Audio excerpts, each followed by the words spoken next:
دندانپزشکی دانشگاه آزاد تهران. من آدرس ایمیلمو براتون گذاشتم، همینطور صفحه اینستاگرامم. اگر که دوست داشتین میتونیم با هم در ارتباط باشیم. اگه سوالی داشتین در خدمتتون هستم. مبحث امروزمون راجع به بیولوژی مواد دندانی هستش.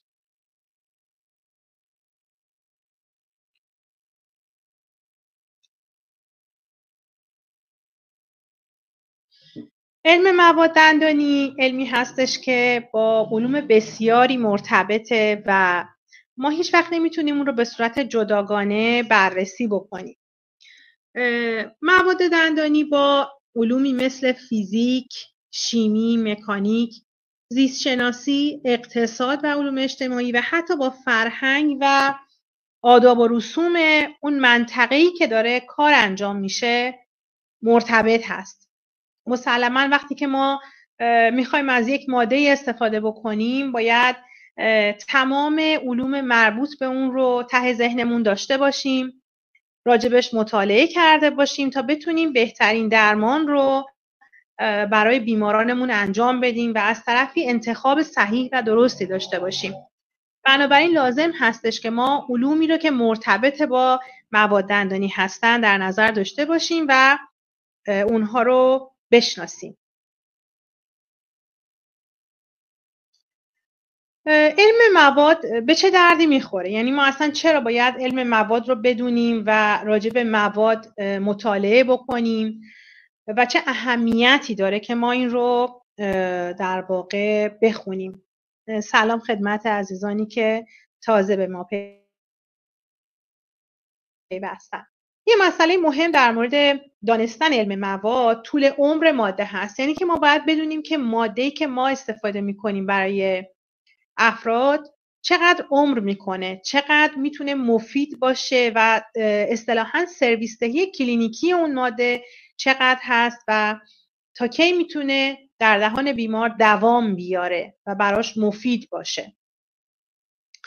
مسئله بعدی انتخاب ماده هست که ما بتونیم مادهمون رو به درستی انتخاب بکنیم بسته به شرایط دهان بیمارمون، بسته به هزینه هایی که بیمار باید پرداخت بکنه، کیفیت مادهمون، جایی که داره بیمار کار میکنه و تمام این مسائل در انتخاب ماده ما دخیل هستن و ما باید ماده رو بشناسیم که بتونیم درست انتخابش بکنیم. شناسایی رفتار ماده حین کاربرد هست، یعنی که ما وقتی میخوایم ماده رو در داخل دهان بیمار به کار ببریم اون ماده ما چه واکنشی داره نسبت به ایزولاسیون، نسبت به اینکه ما مثلا رطوبت رو کنترل بکنیم، آیا کجای دهان میخوایم اون ماده رو به کار ببریم و بعد از اینکه اون رو در داخل دهان قرار دادیم ماده ما چه رفتاری خواهد داشت، آیا زود دچار سایش میشه، مدت طولانی باقی میمونه، شکل و فرم خودش رو میتونه حفظ بکنه یا نه. مسئله بعدی امنیت ماده هست. امنیت ماده یعنی که ماده‌ای که ما در داخل دهان بیمار به عنوان یک جسم خارجی قرار میدیم آیا برای بیمارمون سمیت داره یا نه، آیا میتونه به سیستم در واقع بدنی بیمارمون صدمه بزنه یا کاملا ماده سیف و ایمنی هست و این بسیار بسیار مهمه که ما بدونیم و در مبحثمون جلوتر راجبش صحبت میکنیم.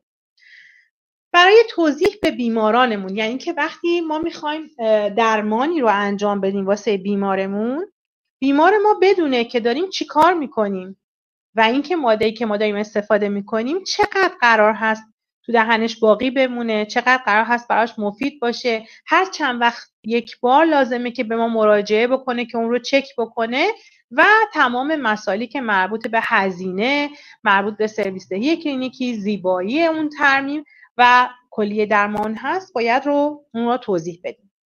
و مسئله بعدی بازاریابی هست. خب مسلماً وقتی که ما علم مواد رو میشناسیم میتونیم برای بازاریابی ازش استفاده بکنیم. به چه ترتیب؟ به این ترتیب که میآموزیم که کدوم یک از مواد دندانپزشکی در کجا کاربرد بیشتری دارن.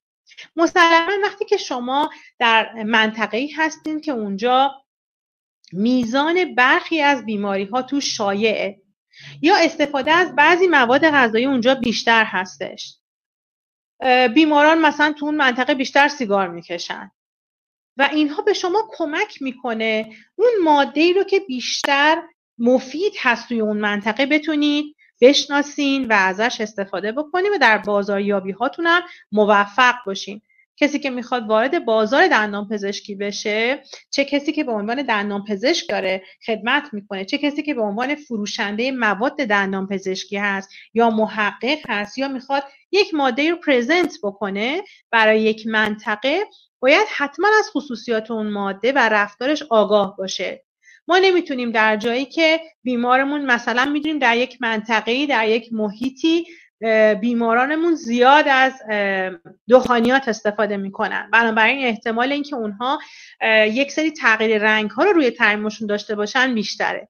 بنابراین باید به سمتی بریم که موادی که کمتر تغییر رنگ پیدا میکنن رو توی اون منطقه بیشتر استفاده بکنیم، هم برای فروشش و هم برای استفاده به عنوان یک دندان پزشک. اینها رو باید در نظر داشته باشیم.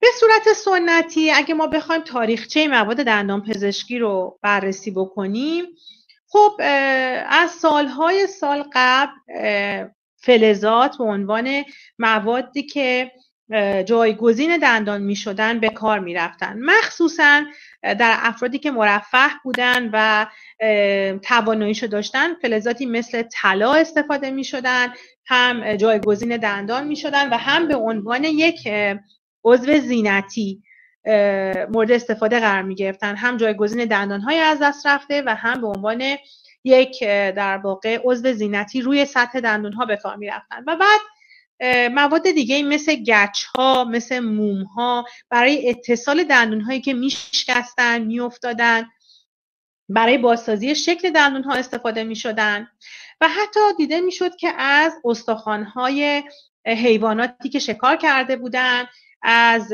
قطعات فلزی و حتی عاج فیل به عنوان جایگزین پروتزهای دندانی و حتی فک‌های شکسته استفاده می شده.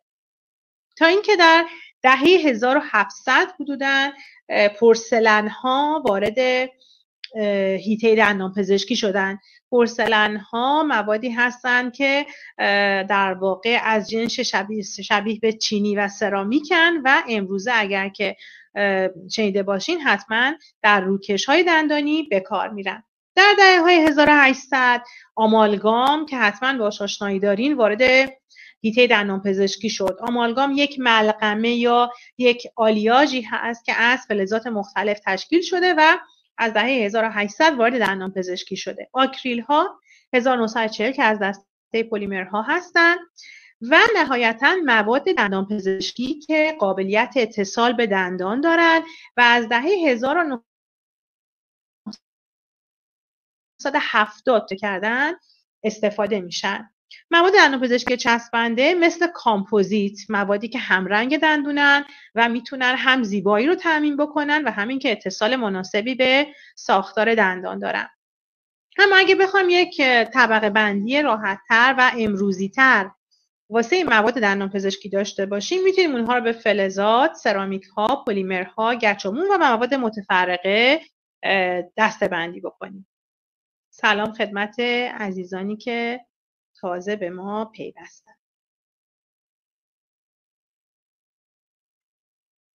خب در طبقه بندی مواد دندانی همونطور که میبینین، اگر که بخوایم از سمت راست به سمت چپ این عکس رو با هم مرور بکنیم، سمت راستمون یک در واقع سرامیک هست، یک ترمیم سرامیکیه که روی بافت دندون قرار گرفته. شماره 2 آمالگامه که حتما خیلیاتون باهاش آشنا هستین و احتمالا خودتون هم ترمیم های آمالگامی دارین. سومی کامپوزیت هست، ماده همرنگ دندون و چهارمی طلا هست که در واقع در مقایسه با هم دیگه اینجا گذاشته شده. تقریبا همشون یک حفره یکسان رو با یک ابعاد مشابه بازسازی کردن، ولی موادمون مختلفه و همونطور که میبینین از لحاظ ظاهری با همدیگه متفاوت هستن. میریم که اونا رو بررسی کنیم ببینیم به چه شکل استفاده میشن.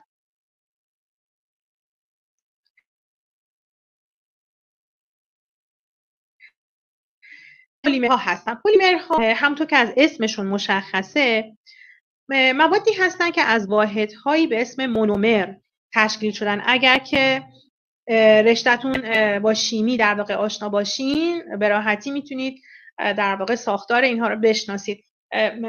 خوشحال میشم اگر که رشته تحصیلیتون رو بفرمایید که بیشتر با هم دیگه آشنا بشیم. من ابتدای صحبتم فراموش کردم. ممنون میشم اگه بفرمایید از چه دانشکده‌ای هستین، چه رشته‌ای تحصیل میکنین، در چه مقطعی هستین که آشنایی بیشتری با هم داشته باشیم.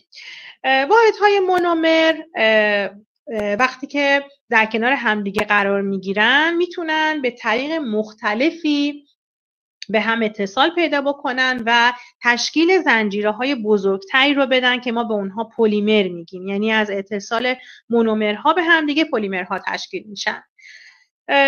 برای شروع این واکنش، برای اینکه این مونومرها بتونن به هم دیگه بچسبن و واحدهای پلیمری رو تشکیل بدن، ما نیاز داریم که یک اینیشییتور یا یک آغازگر داشته باشیم. این اینیشییتورها یا آغازگرهای ما میتونن مواد متفاوتی باشن.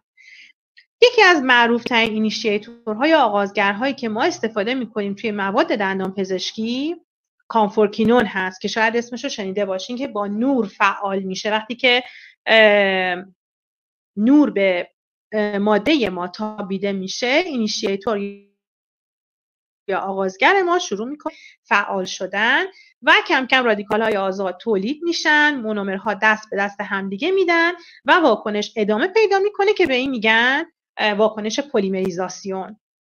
تا زمانی که این پلیمریزیشن تکمیل میشه، حالا بسته به این که چه اتفاقی بیفته پلیمریزیشن متوقف میشه. یا باید واحدهای مونومرمون تموم بشن، یا باید عامل محرک پلیمریزیشنمون از محیط برداشته بشه، یا به هر دلیل دیگه‌ای پلیمریزیشن تکمیل میشه و خاتمه پیدا میکنه. یکی از معروفترین مواد دندانپزشکی که ساختار پلیمری داره کامپوزیت ها هستن. کامپوزیت ها همون مواد همرنگ دندونی هستن که بسیار بسیار امروزه متداولن و از وقتی که مواد چسباننده وارد بازار شدن و کامپوزیت ها رو ما تونستیم به دندون ها بچسبونیم، بسیار طرفدار پیدا کردن. خب خوبی کامپوزیت ها این هستش که همرنگ دندونن و نیازهای زیبای بیماران رو به راحتی فراهم میکنن. دسته بعدی مواد قالبگیریمون هستن. ما گاهی وقتا نیاز هستش که یک سری قالب ها یا مدل هایی رو از دندون ها بسازیم، از محیط دهان داشته باشیم یک نمونه، و برای اینکه ما بتونیم این قالب‌ها رو تهیه بکنیم نیاز به مواد قالبگیری داریم. آکریل ها هستن که میتونن به صورت مواد موقتی استفاده بشن، مثل آکریل هایی که در ساخت دستندون استفاده میشن. اون قسمتی که شکل لثه هست توی دستندون ها اگه دیده باشین از جنس آکریل هستش.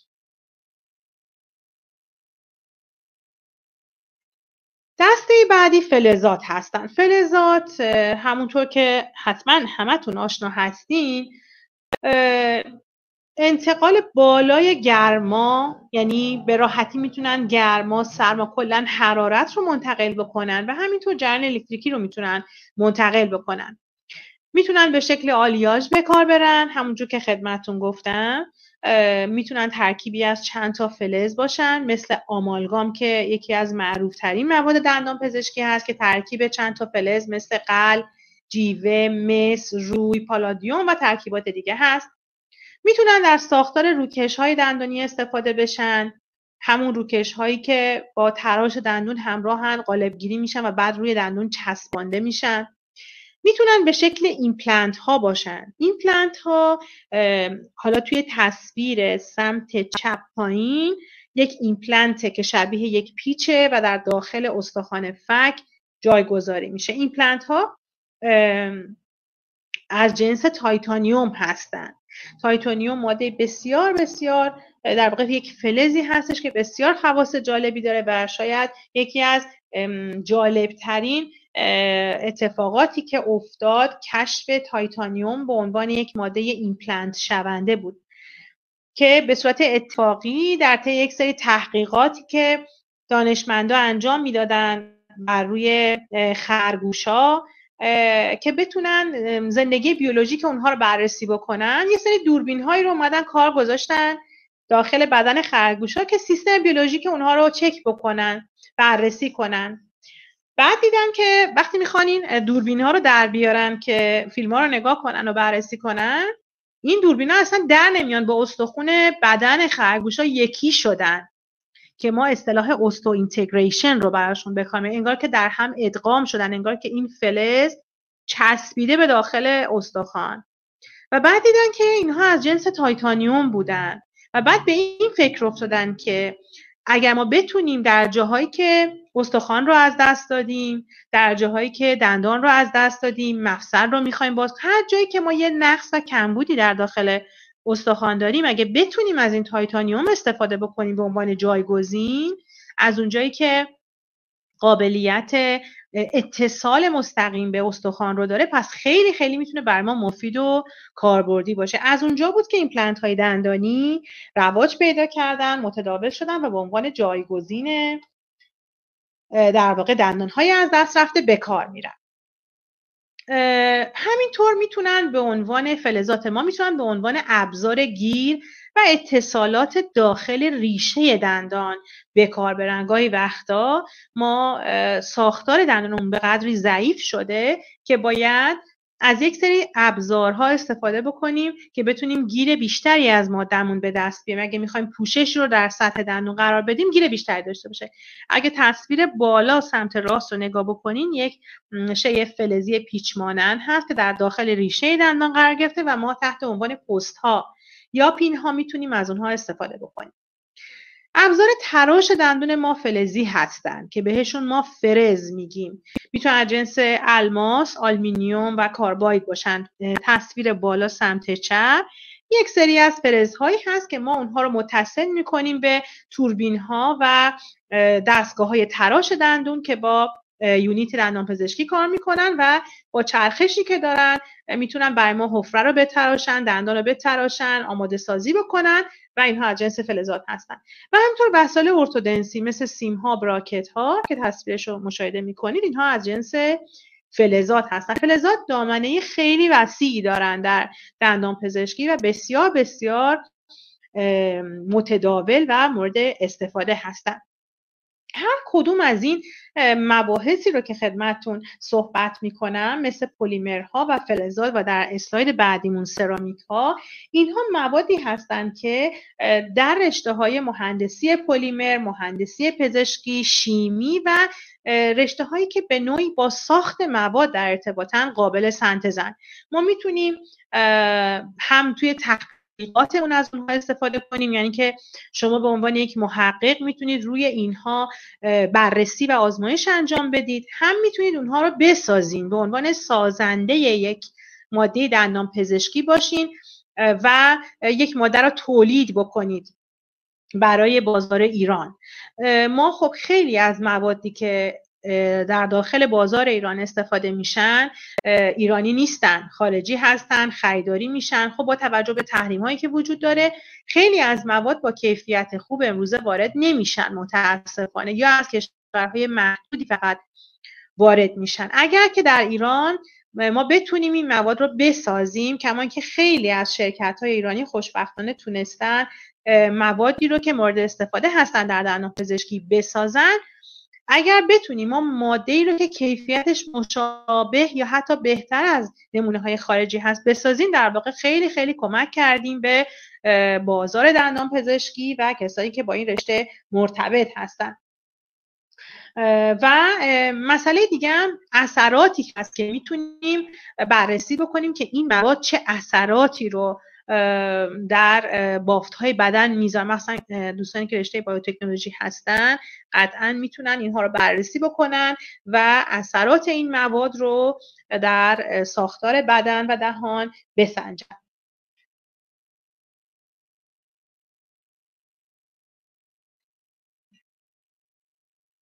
دسته بعدی سرامیکا.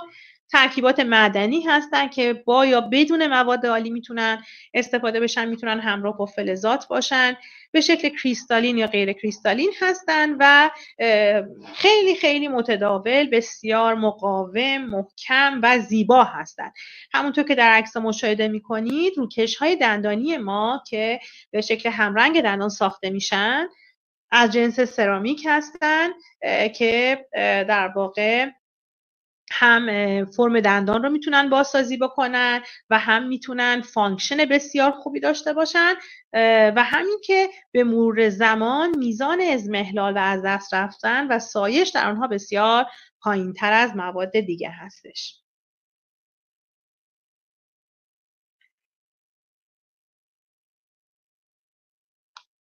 بعدی مواد هستن که سلام، خوش اومدین.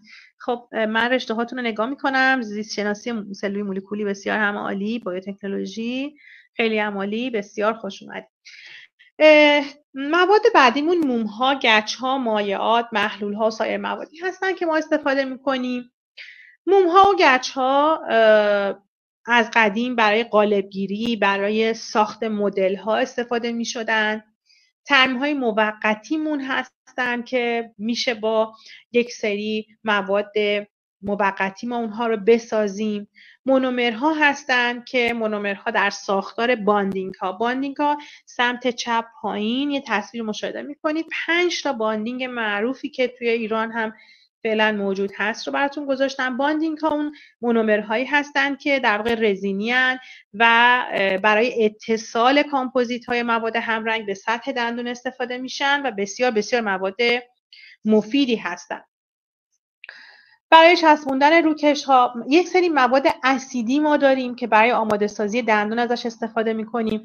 اون چیزایی که در رشته ما استفاده میشه اسید فسفوریک بسیار زیاد استفاده میشه و همینطور اسید هیدروکلوریک برای بازسازی سطح دندون، برای کاندیشن کردن یا آماده سازی سطح دندون که ما بتونیم موادی رو به سطح دندون بچسبونیم.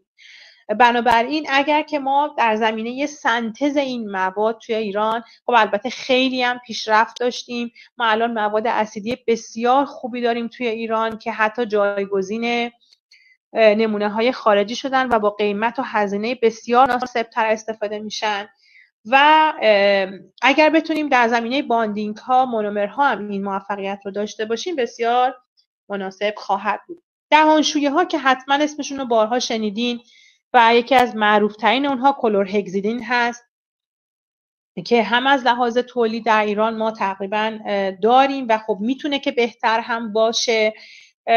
توی قسمتی که ما بخوایم اگه راجع به تحقیقاتش صحبت کنیم تک تک این مواد رو، چه اسیدهامون رو، چه کلورهگزیدین، چه وارنیش هامون رو، تمام اینا رو ما میتونیم از لحاظ بررسی ساختاری در رشته‌های مختلف اثراتی که اینها روی سلول و بافت دارن بررسی کنیم و مهمتر از همه برای سنتز و مارکت در واقع بازار ایران میتونیم اونها رو تولید بکنیم و مقایسه بکنیم با انواع موجود در بازار.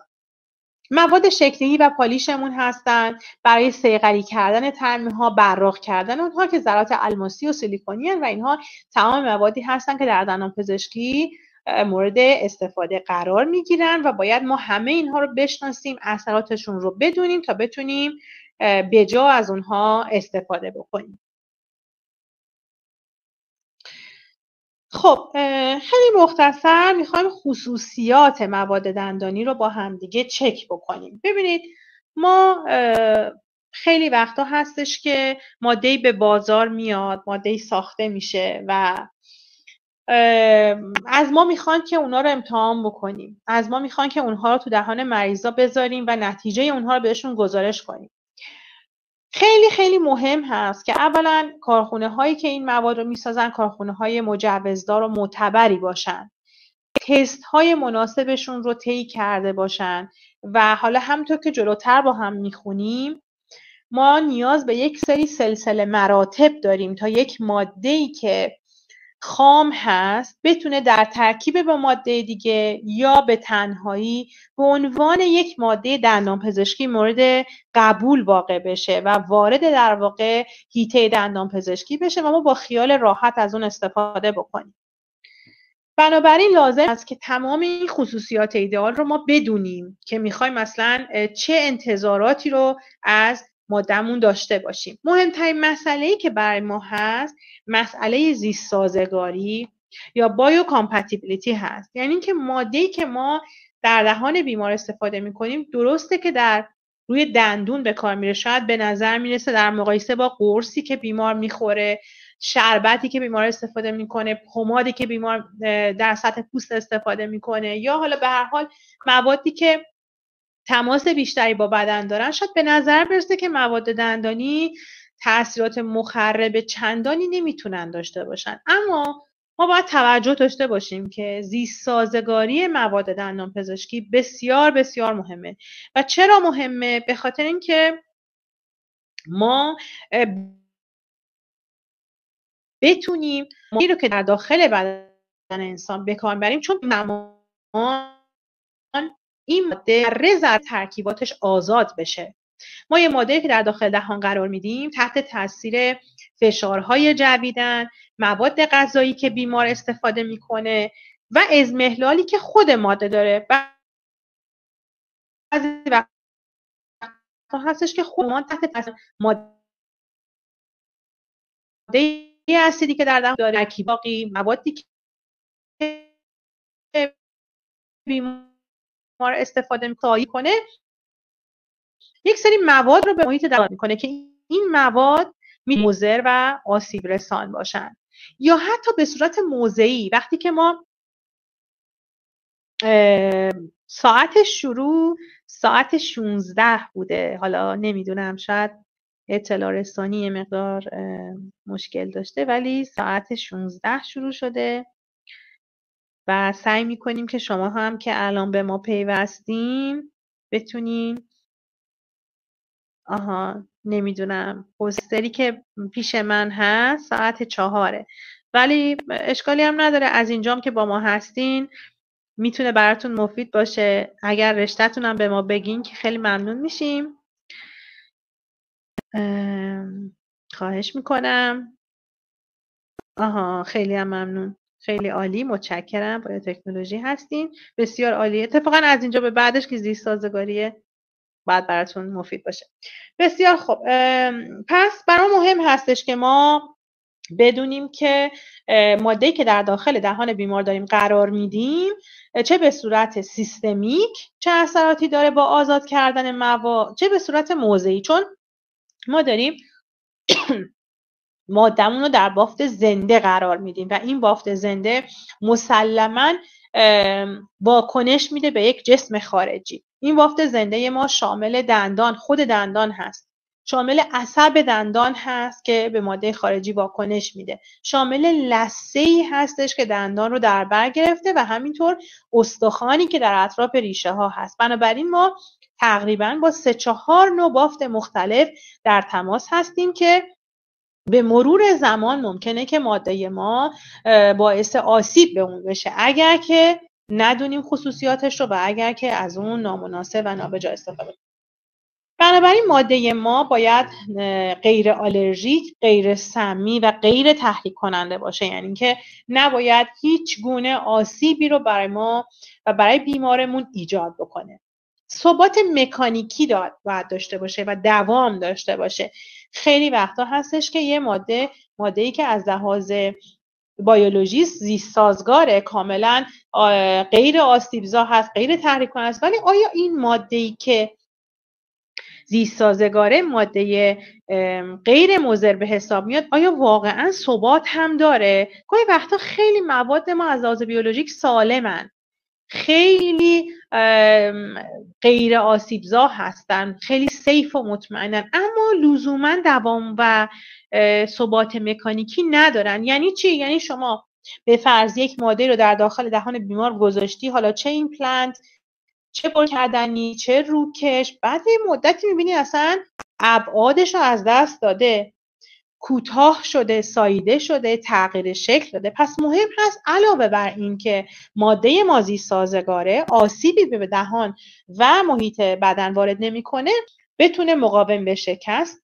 باشه، در مقابل ضربه، در مقابل فشار، در مقابل کشش مقاوم باشه، ثبات ابعادی داشته باشه و اصطلاحاً ماده با دوامی باشه. ما خیلی از تست ها رو انجام میدیم برای اینکه بتونیم میزان مقاومت مواد رو بررسی کنیم. حالا انشالله اگر که سعادت داشتم در خدمتون خواهم بود. میتونیم راجع به تست هایی که انجام میشه برای ارزیابی مواد با همدیگه صحبت کنیم. فکر کنم برای رشته های مهندسی پزشکی، مهندسی پلیمر و بقیه دوستانی که در حیطه بایومکانیک فعالیت میکنن احتمالاً باید جالب باشه. تست هایی که انجام میشه، تست هایی که میاد استحکام مواد رو میسنجه، میاد مقاومت اونها رو و از دست رفتن تدریجی اونها رو بررسی میکنه که چقدر اینا به مرور زمان میتونن در مقابل انواع نیروها مقاومت نشون بدن. ما نیروهای مختلفی در داخل دهان داریم. این نیروها میتونن از نیروهای فشاری، کششی و برشی متفاوت باشن. ما یه موقعی هست تو دندونای جلو نیروهای برشیمون بیشتر هستن، تو دندونهای عقب نیروهای فشاری بیشتر هستن و بعضی جاها هم به صورت میکس نیروهای کششی و فشاری و برشی با هم دیگه عمل میکنن. بنابراین مهم هست که ما اینها رو بدونیم و تست بکنیم. مسئله بعدی هدایت الکتریکی و حرارتی هستش. خب ما همونجور که گفتم در اسلاید قبلی فلزات هدایت الکتریکی و حرارتی بالایی دارن، رسانا هستن. هر ماده‌ای که رسانا باشه راحت میتونه تغییرات حرارتی رو منتقل بکنه به بافت دندان و بیمار شما اون رو حس بکنه که الان مثلا یه بستنی خیلی سرد خورده یا به یخ خورده، سریع این سرما رو حس کنه، یا بالعکس ماده‌ای استفاده بشه که عایق باشه و به راحتی منتقل نکنه این حس سرما رو. بنابراین مهم هست که ما هدایت الکتریکی و حرارتیمون بالا نباشه اونقدر که برای بیمار هر چیزی رو که میخوره خیلی بیش از حد حسش بکنه و حس ناخوشایندی داشته باشه. زیبایی مسلما برای ما بسیار بسیار مهمه. ما در بررسی هامون و در معاینات همون که انجام میدیم شاید اولین چیزی که خیلی از بیمارا از ما میخوان، مخصوصا رشته من که زیبایی و ترمیمی هست، مسئله زیبایی ظاهر دندون ها هست و زیبایی محیط دهان هست که خیلی به ما عنوان میکنن و خیلی علاقه دارن. کاربرد راحت ماده هست. ماده شما باید به راحتی در دسترستون باشه، بتونید به راحتی از اون استفاده بکنین، بدون بو و طعم باشه، طعم ناخوشایند نداشته باشه، بو نگیره به مرور زمان، قابلیت تعمیر یا تعویض داشته باشه. خیلی از مواد ما قابلیت تعمیر ندارن، وقتی که از بین میرن دیگه باید خارج بشن و با ماده نو جایگزین بشن، اما خیلی از اونها که جلوتر با هم میخونیم قابلیت تعمیر رو دارن.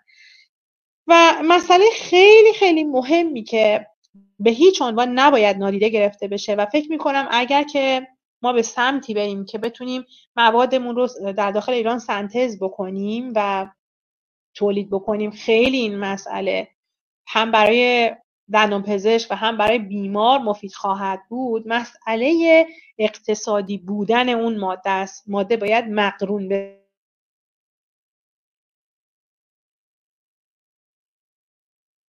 اون رو در داخل دهان بیمار قرار بده، با خریدش مشکل داشته باشه. و دوم این که اون بیماری که داره هزینه اون درمان رو پرداخت میکنه به خاطر اون هزینه بالا نتونه اون درمان مناسب رو دریافت بکنه. بنابراین بحث سنتز مواد، بحث بررسی مواد بسیار بسیار اینجا مهم هست که ما بتونیم ترکیباتی رو که در واقع پایه دندانپزشکی رو تشکیل میدن در ایران بسازیم و از این ترکیبات پایه بتونیم مواد دندانپزشکی رو تهیه بکنیم. خب گفتیم که مهمترین مسئله زیست سازگاری بود. ما هم حالا بیشتر راجع به بیولوژی و راجع به بیوتکنولوژی و همینطور راجع به کامپتیبیلیتی میخوایم صحبت بکنیم. این زیست سازگاری رو یه خورده اهمیت بیشتری بهش میدیم چون مهمترین مسئله هم برای ما هستش. به طور کلی اگه بخوایم خیلی خلاصه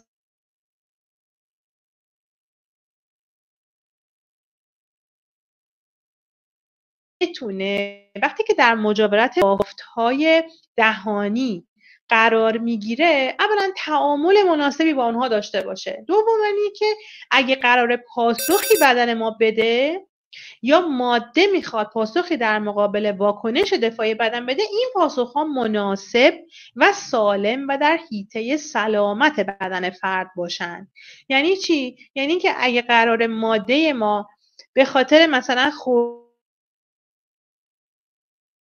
خوردن یک چای داغ تغییر حجمی بده، اینقدر این تغییر حجمی زیاد نباشه که باعث بشه پالپ یا همون عصب دندون شما آسیب ببینه.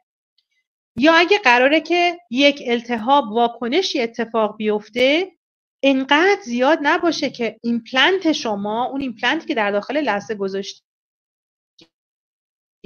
این بشه. هر چیزی باید متناسب، واکنش ها باید متناسب به بدن، سازگار به بدن اتفاق بیفتن.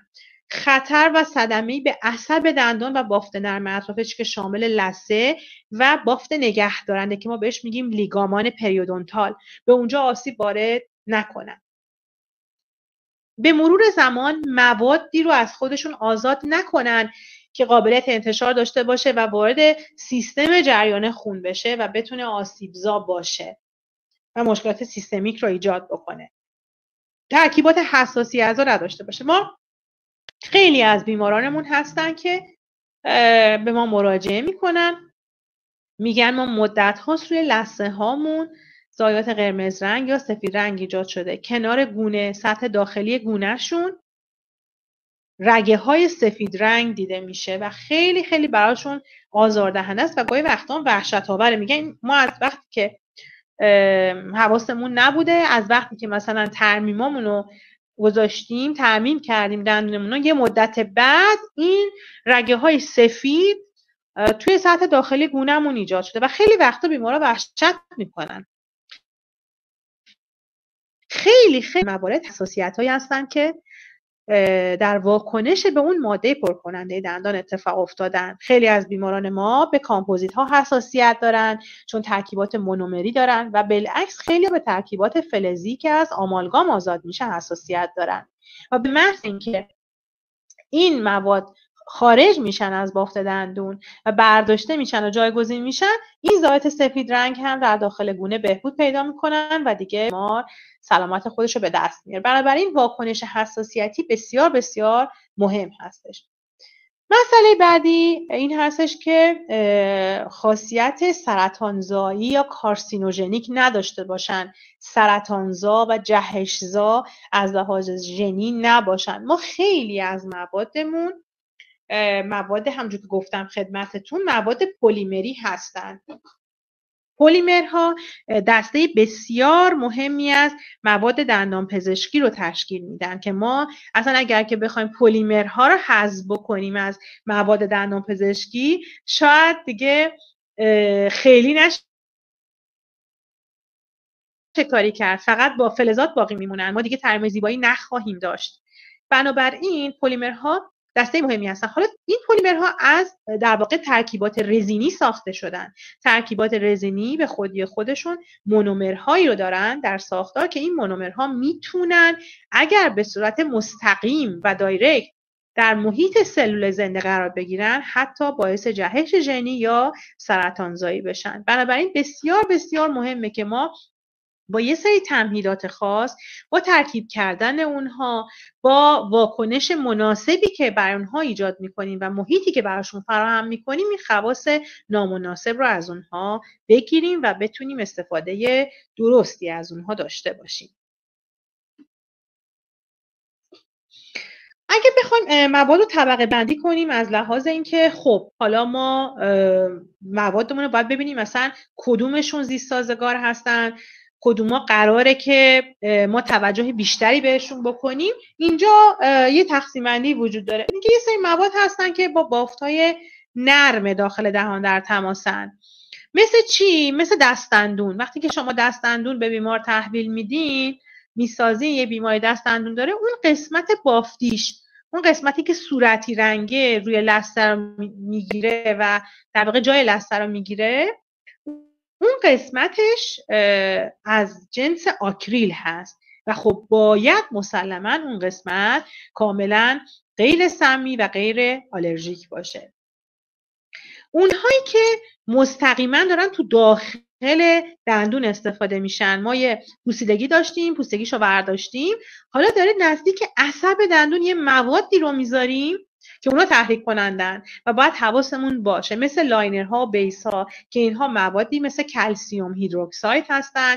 اینا اکثرا ترکیبات معدنی هستند. این ترکیبات معدنی مثل کلسیم سیلیکات ها، معمولا خانواده کلسیم، سیلیکات، فسفر، آلومینیوم، اینا ترکیباتی هستند که به شکل معدنی هستند.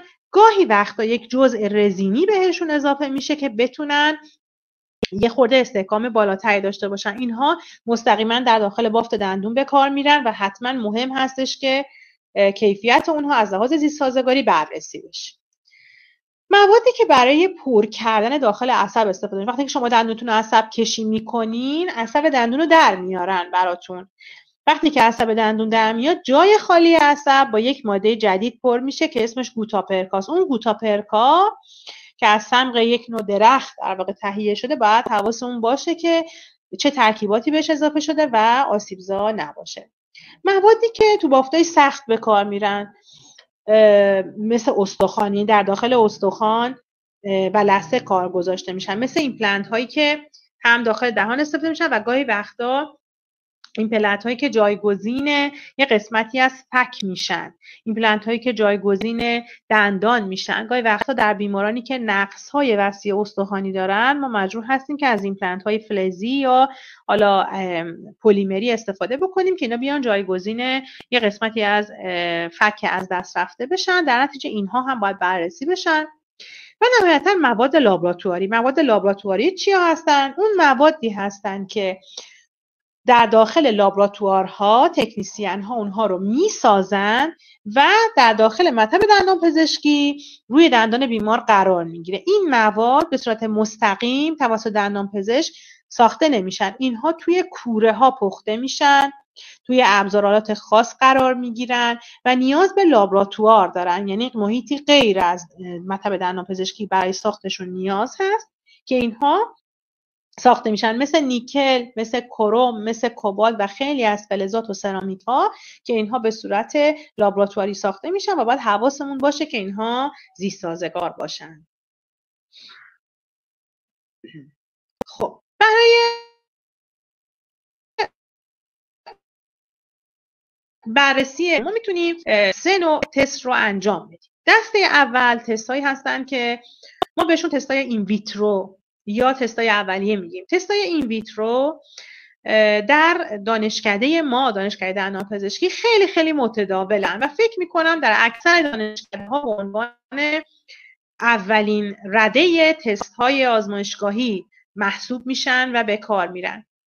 این تستا از یه جهت خیلی راحتن، به خاطر اینی که ما حالا توی حیطه دندان پزشکی اینا رو میتونیم روی دندان‌های کشیده شده کار بکنیم، روی در واقع محیط غیر زنده داریم کار میکنیم، روی یک سری مواد داریم کار میکنیم. هم میتونیم یک نمونه از مادهمون رو بسازیم، ازش تست بگیریم، هم میتونیم اثرات یک ماده روی دندون کشیده شده یا یک روی بافت جدا شده یا یک تیکه استخوان خارج از در واقع بدن، اینها رو تست بکنیم و بررسیشون بکنیم.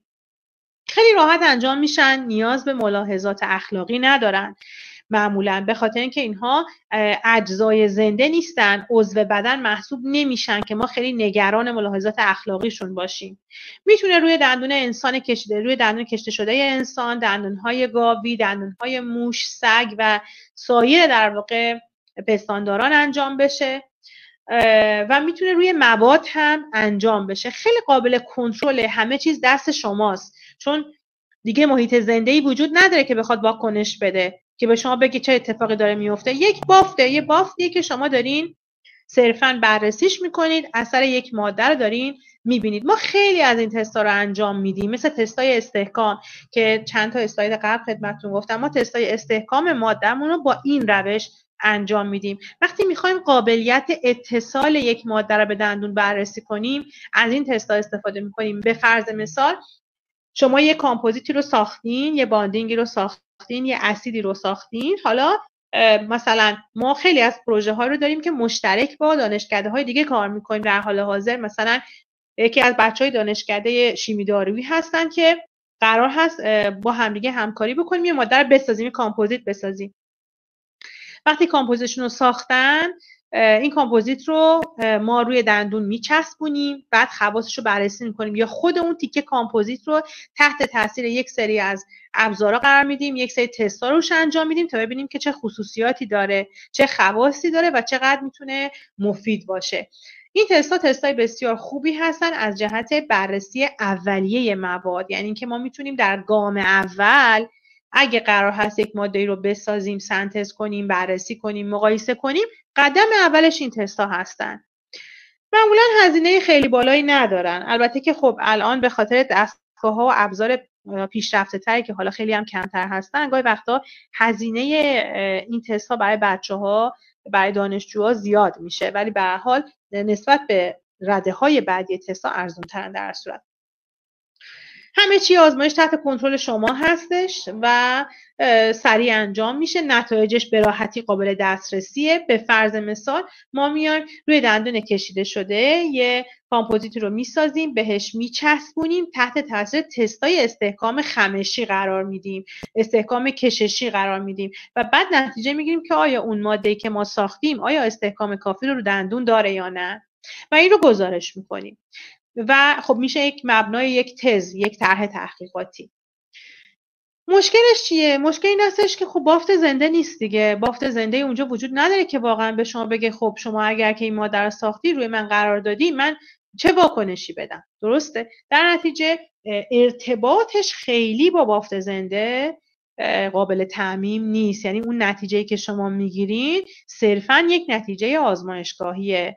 ما توی محیط دهان بزاق داریم، به هر حال رطوبت داریم، فشار داریم، عضله داریم، به هر حال جویدن هست، مواد اسیدی هستن که بیمار میخورن، ترکیبات قندی هستن، ترکیبات اسیدی هستن، ترش و همینطور موادی که حالا میتونن باعث تخریب ماده بشن. بنابراین اگه ما یه ماده رو خارج از محیط دهان داریم تست میکنیم، صرفا داریم در مورد خود اون ماده و تعاملش بسیار کوچولو با بافت دندان و دهان گزارش میکنیم. خیلی قابل تعمیم به محیط دهان و یک موجود زنده نیست. دسته بعدی از تستامون تستایی هستن که تستای ثانوی یا انیمال استادی یا تستای این ویوو بهشون گفته میشه. تستای این ویوو تستایی هستن که حالا دیگه ما رو بدن موجود زنده داریم انجامش میدیم، ولی هنوز به اون درجه نرسیده که ما وارد انسان بشیم. وقتی که شما یک ماده رو میسازین لازم هستش که بیاین این سلسله مراتب رو طی بکنید.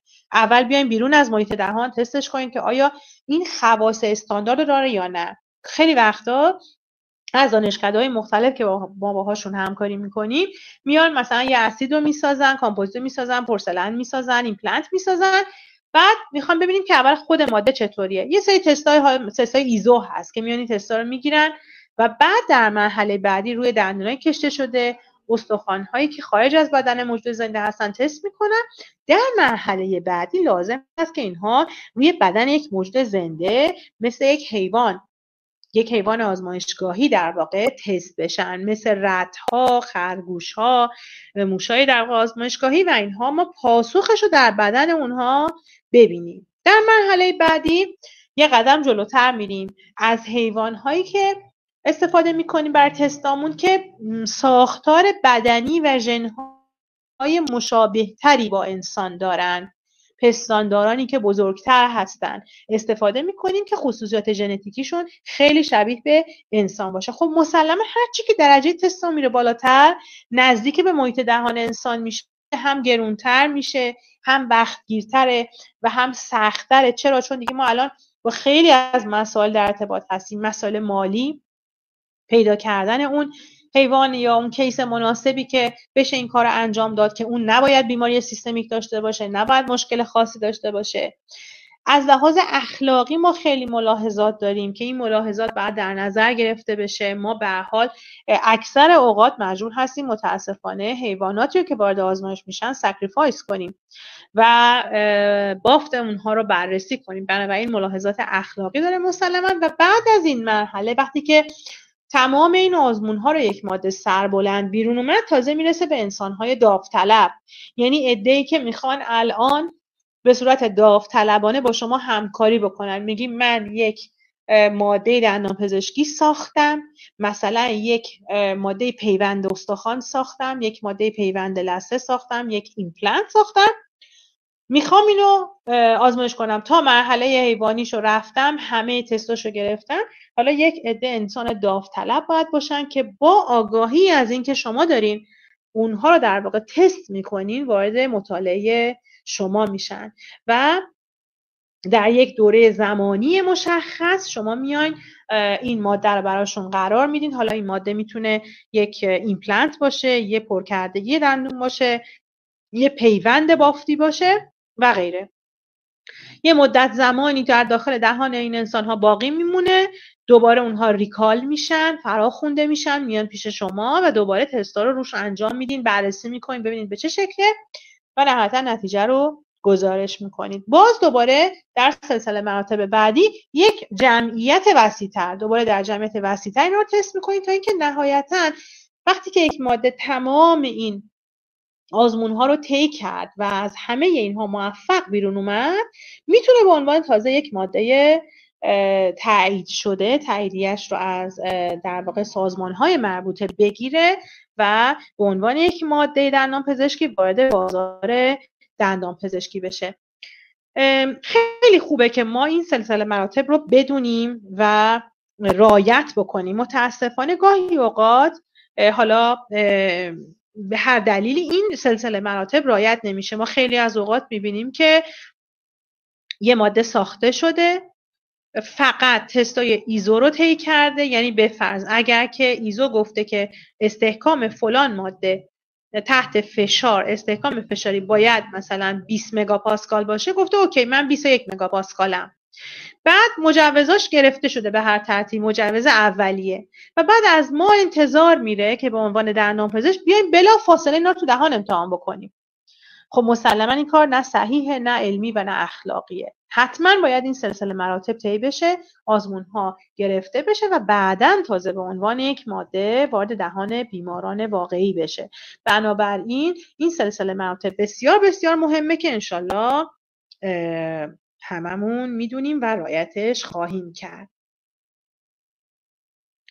تستای اولیه‌مون خب همون تستایی هستن که در محیط کشتال لوله‌های آزمایش اینا انجام میشن. میتونن شامل تستای سایتوتوکسیسیته، یعنی اونایی که برای سلول مضرن، یا ژنوتوکسیسیته، اونهایی که برای ژن و دی ان ای مضر هستن انجام بشه. تستای مختلفی هستن که میزان در واقع زندمانی سلول ها رو بررسی میکنن، ببینن که از یه تعداد سلول اولیه‌ای که در محیط، بعد از اینکه ما محلول رو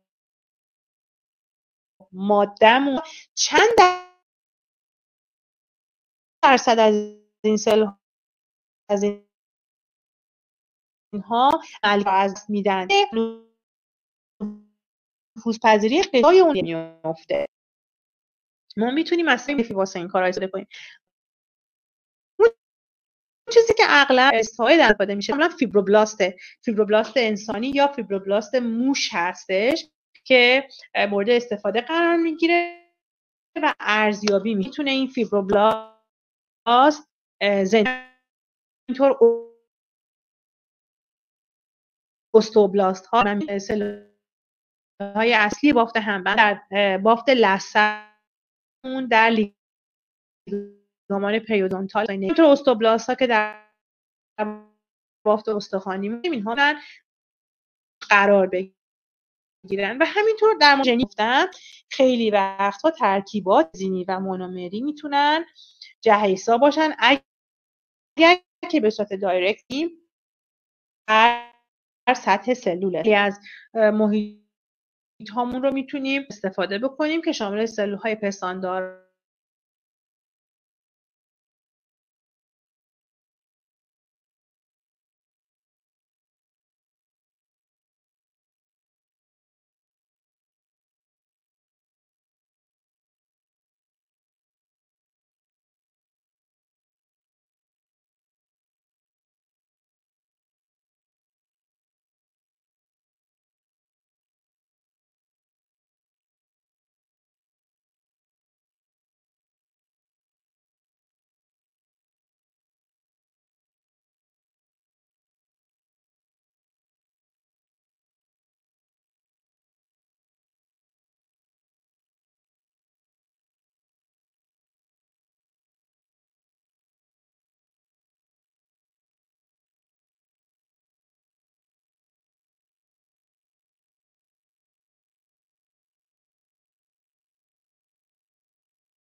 نمیبینیم چون ماده مستحکمیه به خودی خودش.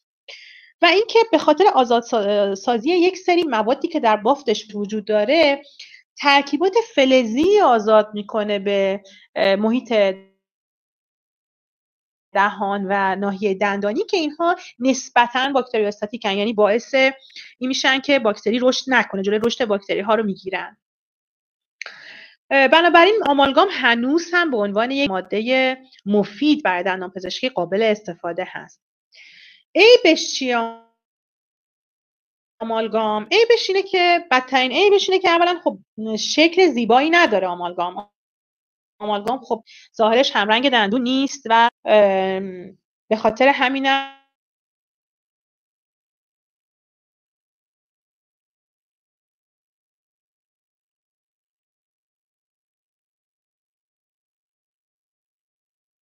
فلز بودنشه که میتونه حرارت و سرماگرما رو منتقل بکنه و حس ناخوشایند بعضی وقتا مثلا در ابتدای درمان ایجاد بکنه. و اینکه نکته خیلی خیلی مهم که باعث خروج آمالگام به عنوان یک ماده ترمیمی از خیلی از کشورهای حوزه اسکاندیناوی شده آزادسازی جیوه هستش. در مورد آزادسازی جیوه مسائل خیلی مختلف و چالش‌های بسیار زیادی وجود داشته همیشه. اینکه آیا واقعاً آمالگام میتونه جیوه وقتی که در داخل دهان قرار میگیره آیا هی مداوم داره جیوه آزاد میکنه به محیط یا نه؟ خیلی چالش ها در این زمینه بوده، خیلی مسائل مطرح شده، آزمایش های مختلفی صورت گرفته و موافقین و مخالفین زیادی داره این قضیه. اما نهایتاً اون چیزی که جمع‌بندی همه محققین بوده اینه که حتی اگه قرار باشه که جیوه آزاد بکنه، جیوهش به اون اندازه نیست که برای بدن به واقع خطرزا باشه. ثابت شده که اون مقدار جیوه‌ای که ما از خوردن ماهی‌های دریای آزاد و کلاً تمام محصولات دریایی ما میخوریم و جیوه‌ای که از اون طریق وارد بدن ما میشه بسیار بیشتر از یک آمالگامی هست که در داخل دهان وجود داره. و اینکه باید این مقدار جیوه خیلی خیلی زیاد و مستقیم در تماس با بدن باشه که بتونه آسیبزا باشه. ما عملاً وقتی که آمالگام رو در داخل دهان قرار میدیم، اولا اون مقدار آمالگام زیاد نیست، دوما اینه که در ترکیب با اجزای فلزی دیگه هست. بنابراین میتونیم با اطمینان و با خیال راحت رو بکار ببریم. اما خب به خاطر اینکه برداشت آمالگام، خارج کردن اون از سطح دندون یا آمالگام قدیمی رو وقتی که میخوان بردارن مقدار زیادی جیوهش آزاد میشه و اینکه در فاضلاب‌های دندانپزشکی این جیوه ها و آمالگام های برداشته شده از دهان بیماران مختلف وارد فاضلاب ممکنه بشه و وارد اکوسیستم و محیط زیست ما باید بشه. این هم باز یک مسئله دیگه که مخالفان بسیاری داره و اینجا هم یک چالش هست که در واقع باعث میشه که آمالگام خیلی ماده مطلوبی در خیلی از کشورها نباشه. بر صورت آمالگام هنوز هم در خیلی خیلی از کشورها استفاده میشه. ما اتفاقا امروز یک مقاله رو با دانشجویان دوره تخصصیمون داشتیم میخوندیم که میزان استفاده از آمالگام در دانشکده‌های دندانپزشکی امریکا بود که بررسی کرده بود که در واقع بالای 50% از درمان‌هایی که برای بیماران مراجعه کننده به دانشکده‌ها انجام میشه آمالگام کماکان. بنابراین ما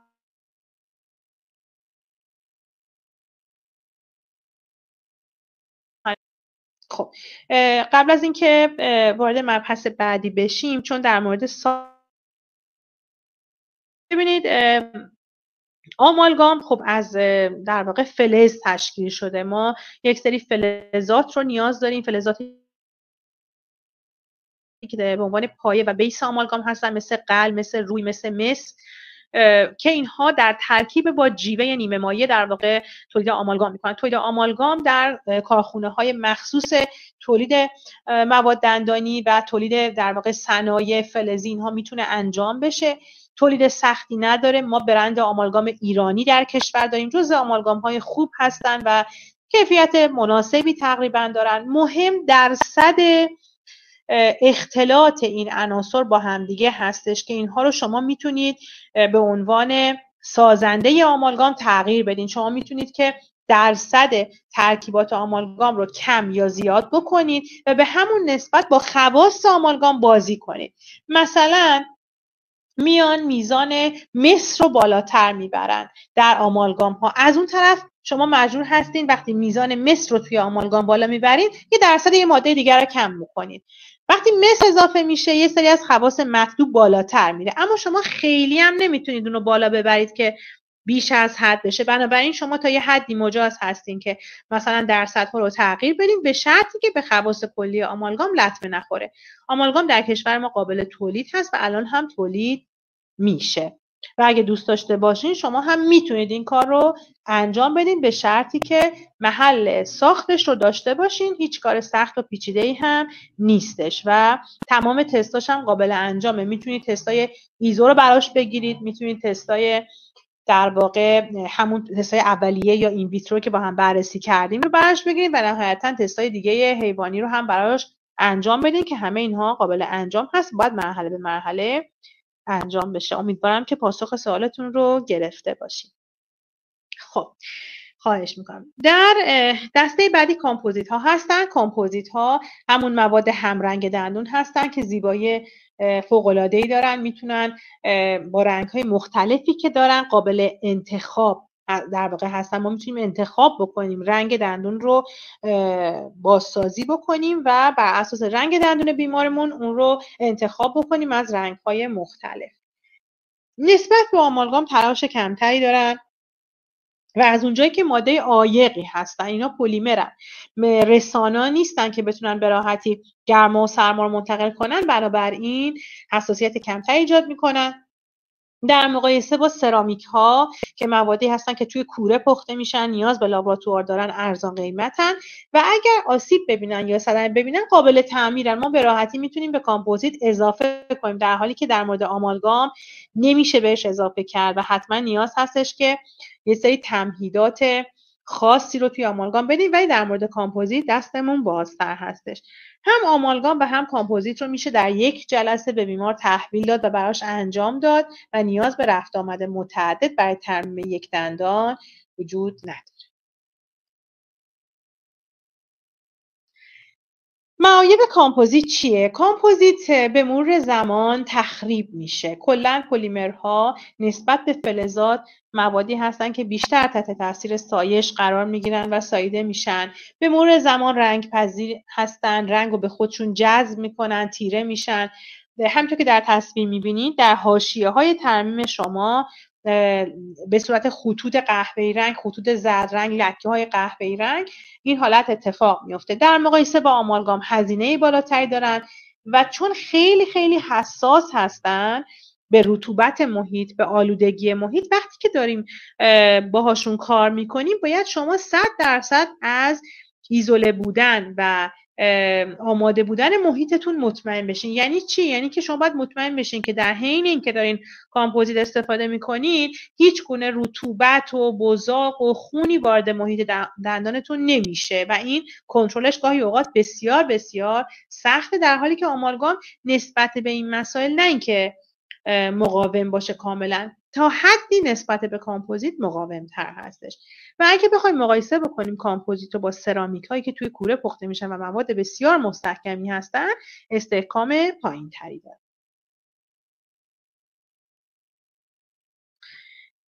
سرامیکا همون در واقع ترکیباتی هستن که در روکش های دندانی، در لامینیت های دندانی، خطوط تیره روی دندان رو میگم خدمتتون. سرامیک ها برای لامینیت ها استفاده میشن، برای روکش ها استفاده میشن، اینلی، آنلی و کلا اینها موادی هستن که در کوره پخته میشن، نیاز به کوره پورسلن دارن، نیاز به لابراتوار برای ساختشون دارن و مواد بسیار مستحکمی هستن، بسیار زیبان، درخشانن، استحکام بسیار زیادی دارن چون ترکیبات اونها ترکیبات مستحکمی هست و در کوره پخته میشن. سازگار هستن، کاملا رنگ پذیر، اونها نسبت به کامپوزیت بسیار پایین تره، اما خب از طرفی بسیار گران قیمتن چون هزینه لابراتوار به اونها اضافه میشه. اگر که بشکنن یا تغییر بکنن باید کامل تعویض بشن، مثل کامپوزیت ها تعمیر نمیشن و به خاطر اینکه اینها در واقع در محلی غیر از مطب ساخته میشن، بیمار حداقل 2 تا 3 جلسه کاری باید بیاد و مراجعه بکنه تا بتونه روکش خودش و لامینیت خودش رو تحویل بگیره، بنابراین یه مقدار زمان طولانی تری داره. در مورد از بین بردن خطوط تیره روی دندان، خب ما خیلی وقتا میتونیم با پالیش کردن این خطوط رو از بین ببریم. وقتی که این خطهای تیره که در حد فاصل یا مرز بین دندان و ترمای کامپوزیت هستن، اگر خیلی عمیق نباشن، اگر خیلی گسترده نباشن و به داخل بافت نفوذ نکرده باشن، به راحتی با پالیش کردن با ابزاری که تو مطب‌های دندانپزشکی هستن مخصوص پالیش، اینا برداشته میشن، دوباره صیقلی میشن و تمیز میشن. اما اگه خیلی عمقی نفوذ کرده باشن، نیاز هستش که اون منطقه تعویض بشه و مجددا از اول گذاشته بشه.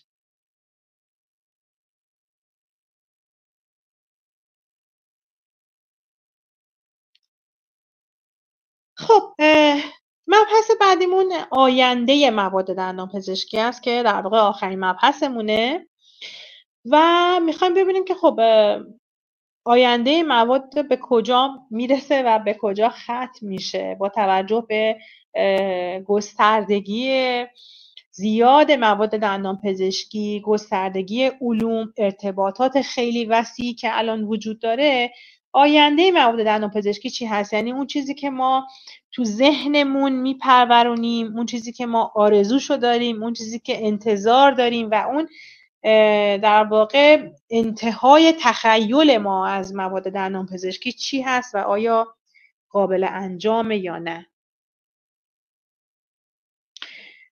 خب یکی از چیزایی که روش کار شده و خیلی تلاش کردن که بتونن بسازنش و تا الان شاید تا حد 20% موفق بوده، ولی هنوز 70-80% نیاز به بررسی و کار وسیع و تحقیق طولانی داره. مواد سلف هیلینگ هستن، موادی که خود ترمیم شونده یا خود بهبود یابنده هستن. این موادی هستن که ما ازشون انتظار داریم وقتی که اونها در داخل محیط دهان قرار میدیم، وقتی که روی سطح دندون یا داخل سطح دندون، داخل بافت دندون یا استخوان یا بافت لثه قرار میدیم، وقتی که تحت تاثیر یک آسیب قرار میگیرن، مثلا به اونها فشار وارد میشه، ترک اتفاق میفته، ضربه میخورن یا به هر دلیل تحت تاثیر یک ماده اسیدی قرار میگیرن، بتونن خودشون رو بازسازی کنن.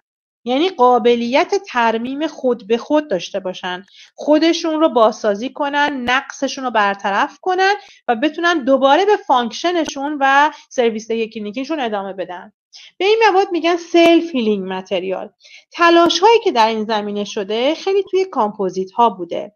اومدن یه سری کامپوزیت های دندانی رو ساختن که بتونن وقتی که تحت ترک قرار میگیرن، شکستی داخلشون اتفاق میفته، یک سری مواد رو از خودشون به محض بروز این ترک ها آزاد بکنن که بیاد اون ترک رو بپوشونه، بیاد در واقع اون درزی که ایجاد شده، اون شکافی که ایجاد شده رو ببنده و ماده رو اصطلاحاً سیل بکنه، یه پوششی روش ایجاد بکنه تا بتونه دوباره استحکامش رو به دست بیاره.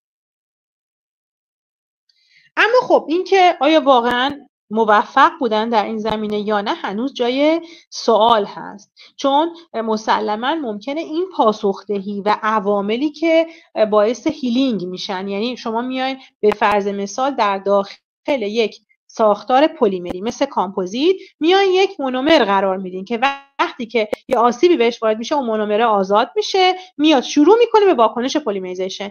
بالاخره اون یک زمانی تموم میشه، اون منبع فعال یه روزی خاتمه پیدا میکنه، یه روزی مصرف میشه و تموم میشه. بعد از اون مهمه که چه اتفاقی خواهد افتاد.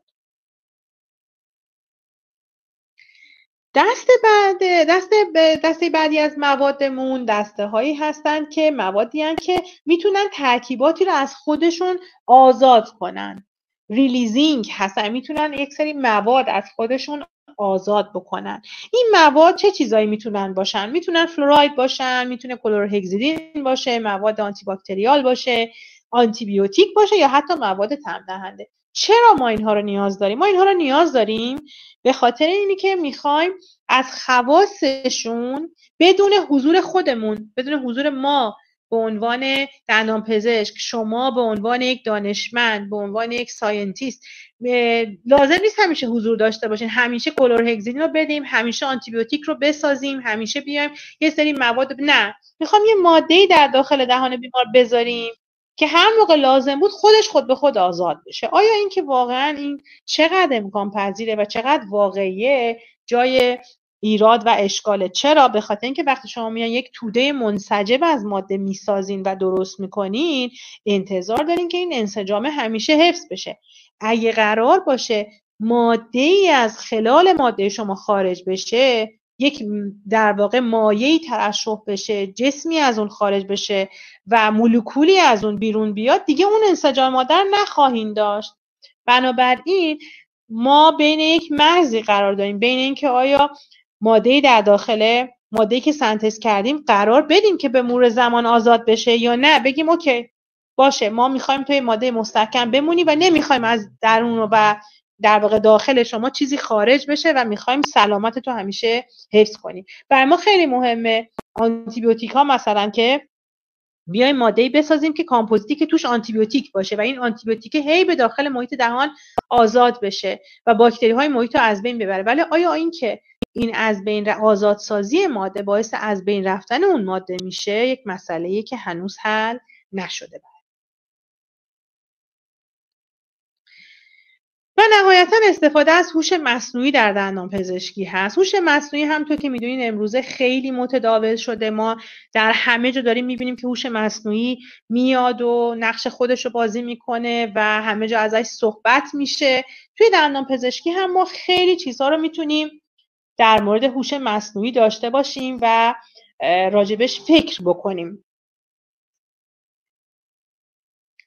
در مورد هوش مصنوعی ما میتونیم از چیزای ساده فکر بکنیم تا چیزای خیلی خیلی پیچیده. مثلا اینی که حالا تصویر سمت چپ، مثلا اینکه هوش مصنوعی به ما کمک بکنه که بیاد یک تصویر خیلی مناسب از ساختار دهان تهیه بکنه، یک رباتی باشه که بتونه هم عکس بگیره، هم داخل دهان رو اسکن بکنه، هم بیاد ترمیم رو بسازه و بگه که ابعاد این ترمیم ما چقدر باید باشه، ما کجا رو باید بازسازی بکنیم، به چه شکل باید بازسازی کنیم، تا تصویر وسط که به جای ما که انسان‌های زنده هستیم یک ربات، یک هوش در واقع مصنوعی بیاد و راجب در واقع درمان‌های ما قضاوت بکنه، راجب بیماران ما نظر بده و راجب بازسازی دندون‌ها و محیط دهان به ما اطلاعاتی رو بده. به عنوان مثال در تصویر دوم میبینید که اون هوش مصنوعی میاد یک عکس رادیوگرافی ما بهش میدیم،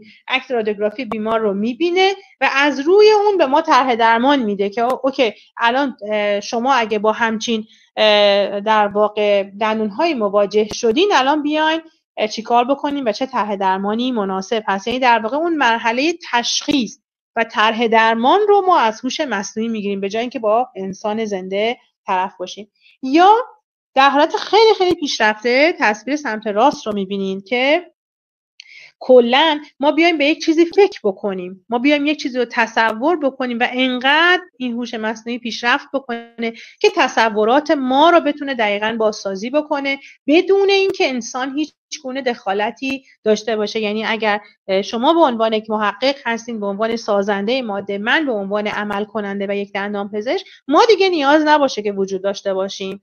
هوش مصنوعی بتونه به جای ما فکر بکنه، به جای ما تصمیم بگیره، به جای ما ماده ساخته شده رو داخل دهان بیمار قرار بده و نتیجهش رو ببینه. در واقع اون چیزی هست که ما به عنوان ایدئال ترین نوع هوش مصنوعی در دندانپزشکی ازش انتظار داریم و شاید یک روزی بتونیم به این ناحیه برسیم، به این منطقه، و نمیدونم اون موقع کی خواهد بود ولی خیلی هم دور از ذهن نیستش.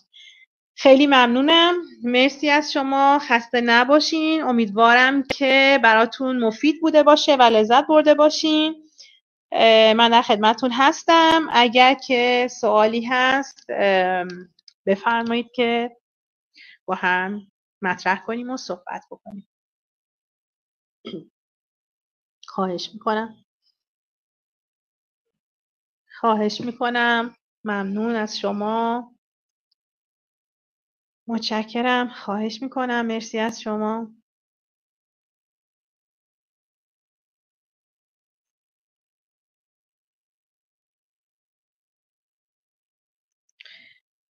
متشکرم. خسته نباشین. انشالله که همیشه سالم باشین و بتونیم تحقیقات خوب و مناسبی رو در کنار ساخت مواد انجام بدیم. قربان شما و شب و روز و ساعت خوبی داشته باشین. خدا نگهدارتون.